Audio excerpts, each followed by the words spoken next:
بسم اللہ الرحمن الرحیم۔ السلام علیکم پیارے دوستو، آج ہم بات کریں گے اللہ تعالیٰ کے ایک برگزیدہ پیغمبر کی جن کو سمندر میں ڈال دیا گیا اور جن کو ایک دیو ہیکل مچھلی نے نگل لیا۔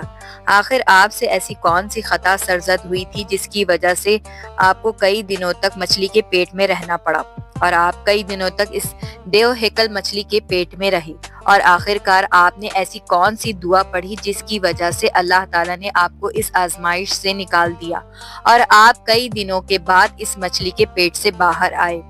پیارے دوستو، آج کے اس منفرد ویڈیو میں ہم آپ کو حضرت یونس علیہ السلام کے عجیب و غریب واقعے کے بارے میں بتائیں گے اور اس دعا کے بارے میں بھی بتائیں گے جو حضرت یونس علیہ السلام نے اللہ تعالیٰ کی بارگاہ میں مانگی، اور جس کے بعد اللہ تعالیٰ نے حضرت یونس علیہ السلام کو اس آزمائش سے دور کر دیا۔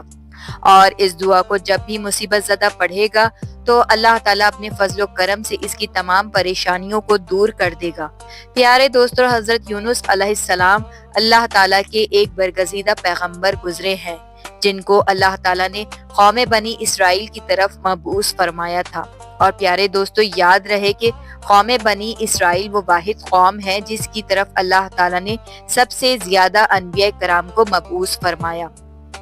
اور اللہ تعالیٰ نے حضرت یونس علیہ السلام کو نبوت عطا فرمائی اور آپ علیہ السلام کو عراق کے مشہور شہر نینوا کے لوگوں کی طرف دین حق کی دعوت دینے کا حکم فرمایا۔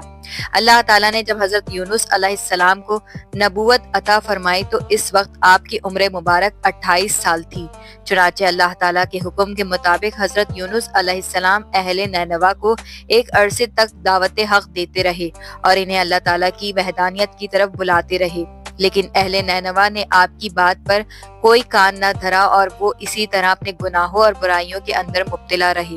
لیکن اس کے باوجود بھی حضرت یونس علیہ السلام اپنی قوم کو اللہ تعالیٰ کی وحدانیت کی طرف بلاتے رہے اور گناہوں سے منع کرتے رہے۔ حضرت یونس علیہ السلام نے کئی سالوں تک اپنی قوم کو دعوت حق کی تبلیغ کی، لیکن وہ قوم اپنے گناہوں سے باز نہ آئی اور اسی طرح اللہ تعالیٰ کی نافرمانی اور گناہوں کے اندر مبتلا رہے۔ اہل نینوا کی اس مسلسل سرکشی اور مخالفت نے حضرت یونس علیہ السلام کو دل برداشتہ کر دیا، اور حضرت یونس علیہ السلام اپنی قوم کی نافرمانیوں کو دیکھ کر ان سے سخت ناراض ہو گئے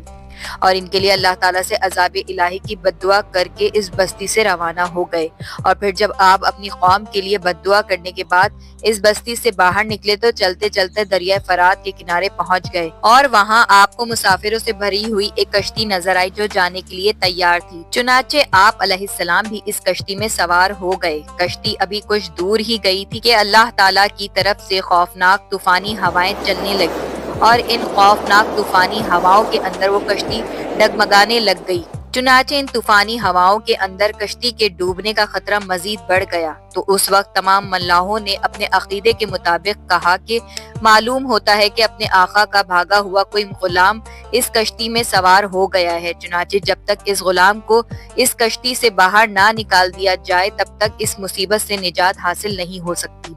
چنانچہ ملاحوں کی یہ بات سن کر حضرت یونس علیہ السلام نے دل ہی دل میں خیال کیا کہ میں نے اللہ تعالیٰ کی وحی کا انتظار کیے بغیر ہی اپنی قوم کے لیے بد دعا کی اور وہاں سے چلا، شاید اللہ تعالیٰ کو میرا یہ عمل پسند نہ ہو اور اس وجہ سے یہ آثار نمودار ہوئے ہیں۔ چنانچہ یہ منظر دیکھ کر حضرت یونس علیہ السلام نے ان ملاحوں سے کہا کہ میں ہی وہ بھاگا ہوا غلام ہوں جو اپنے آقا سے بھاگ کر یہاں اس کشتی میں سوار ہوا ہے، مجھے کشتی سے نیچے پھینک دو تاکہ یہ طوفان رک جائے۔ مگر کشتی میں سوار تمام مسافر اور ملاح آپ کے بارے میں خوب جانتے تھے اور آپ کو ایک نیک انسان سمجھتے تھے، اور وہ تمام لوگ آپ کی شرافت سے خوب واقف تھے۔ اس کے بعد یہ طے پایا کہ قرآن دازی کی جائے، جس کا نام قرآن دازی میں نکلے گا اس کو کشتی سے باہر پھینک دیا جائے گا۔ چنانچہ سب کی رائے کے مطابق قرآن دازی کی گئی اور پہلی ہی دفعہ میں حضرت یونس علیہ السلام کا نام نکل آیا، لیکن اس کے باوجود بھی تمام ملاحوں اور مسافروں کو یقین نہ آیا، اور پھر اس کے بعد دوسری اور تیسری بار بھی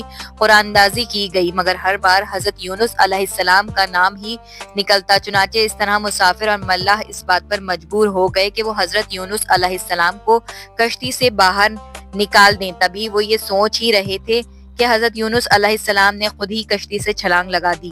تو اس وقت اللہ تعالیٰ نے ایک بہت بڑی مچھلی کو حکم دیا، تو اس مچھلی نے آپ علیہ السلام کو زندہ ہی نگل لیا اور اللہ تعالیٰ کے حکم سے اس مچھلی نے آپ علیہ السلام کو صحیح سلامت اپنے پیٹ میں محفوظ رکھا۔ جب حضرت یونس علیہ السلام اپنی قوم سے ناراض ہو کر اس بستی سے چلے گئے تھے تو آپ علیہ السلام نے ان لوگوں کو عذاب الہی کی پیش گوئی بھی کی، لیکن ان لوگوں کو حضرت یونس علیہ السلام کی کسی بات پر کوئی یقین نہ آیا۔ وہ لوگ کہا کرتے تھے کہ حضرت یونس علیہ السلام تو کہتے تھے کہ اللہ تعالیٰ کا عذاب آئے گا، لیکن اب تک تو کوئی عذاب نہ آیا، نہ جانے وہ عذاب کب آئے گا۔ مگر کچھ ہی دنوں کے بعد اللہ تعالیٰ کے عذاب کے آثار نمودار ہونا شروع ہو گئے۔ چنانچہ اس طرح عذاب الہی کو دیکھ کر وہ لوگ پریشان ہوئے اور ایک دوسرے سے کہنے لگے کہ حضرت یونس علیہ السلام کی بات غلط نہ تھی اور آپ واقعی اللہ تعالیٰ کے سچے پیغمبر ہیں۔ چنانچہ ان لوگوں نے اللہ تعالیٰ کے عذاب کے اثرات کو دیکھ کر اللہ تعالیٰ کی بارگاہ میں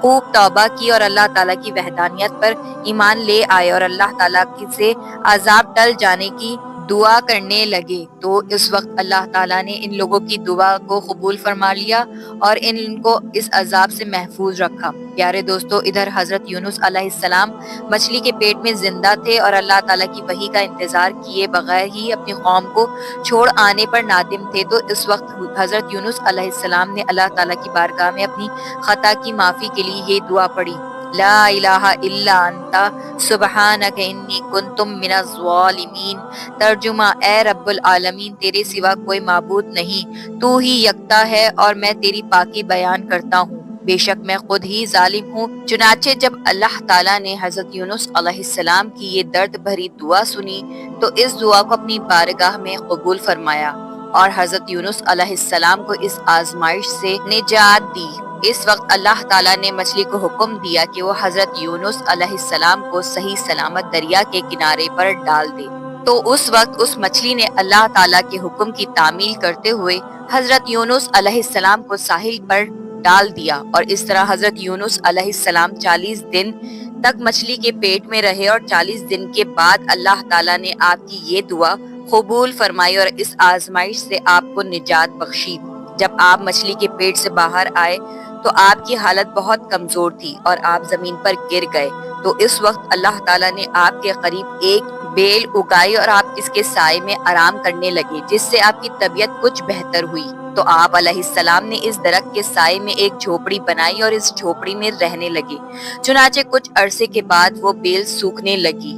اور یہ ماجرا دیکھ کر حضرت یونس علیہ السلام بہت پریشان ہوئے اور دکھی ہوئے، کیونکہ حضرت یونس علیہ السلام اس بیل سے بہت محبت کرنے لگ گئے تھے۔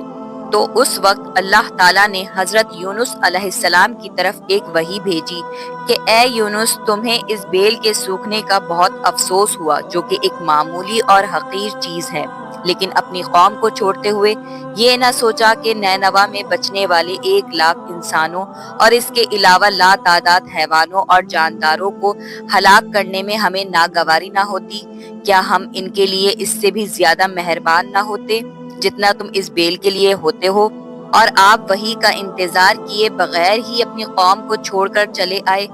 ایک نبی کی یہ شان نہیں کہ وہ اپنی قوم کو بددعا کر کے نفرت کی وجہ سے ان سے جدا ہونے میں جلدی کرے اور وحی کا انتظار بھی نہ کرے۔ پھر اللہ تعالیٰ نے حضرت یونس علیہ السلام کو یہ حکم دیا کہ وہ دوبارہ نینوا جائیں اور وہاں پر رہ کر نینوا کے لوگوں کو دین حق پہنچائیں۔ چنانچہ اس وقت حضرت یونس علیہ السلام اللہ تعالیٰ کے حکم کے مطابق نینوا کی طرف دوبارہ تشریف لے گئے اور انہوں نے حضرت یونس علیہ السلام کی آمد پر بہت خوشی کا اظہار کیا اور پھر حضرت یونس علیہ السلام سے دین کی تبلیغ حاصل کرنے لگے۔ اللہ تعالیٰ سے دعا ہے کہ اللہ تعالیٰ ہمیں بھی نیک اعمال کرنے کی توفیق عطا فرمائے اور برے اعمال سے محفوظ رکھے۔ اس طرح کی معلوماتی ویڈیوز دیکھنے کے لیے ہمارے چینل کو سبسکرائب ضرور کریں۔ جزاک اللہ۔